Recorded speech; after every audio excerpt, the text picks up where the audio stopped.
One of the things you're going to want to do is after you've set up your first iPad, the one that's set up all the way you want every single other one to be set up, you're going to want to make a backup of that. That's going to be your master copy.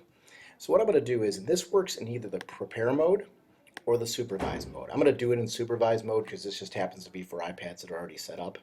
I'm going to click on where it says USB connected. And I'm going to take this one iPad right here and I'm going to say this one's going to be my master copy.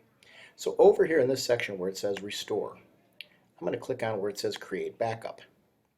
And I'm going to name that backup something that I want to remember. And I'm going to call it third grade master 2.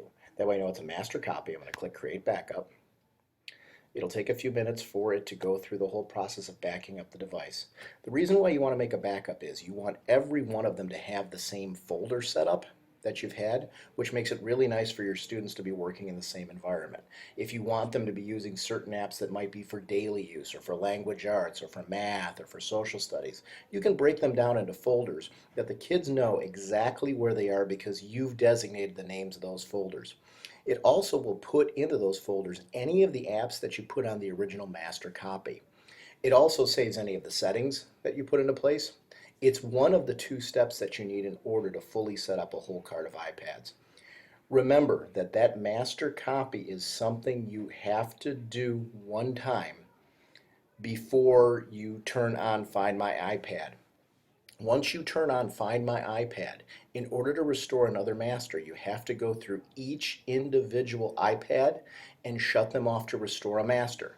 That has nothing to do with installing new apps, but it has to do with changing the configuration of your folders that you universally send out to every student. So remember, your master copy, you want to make sure to have that fully set up before you turn on Find My iPad.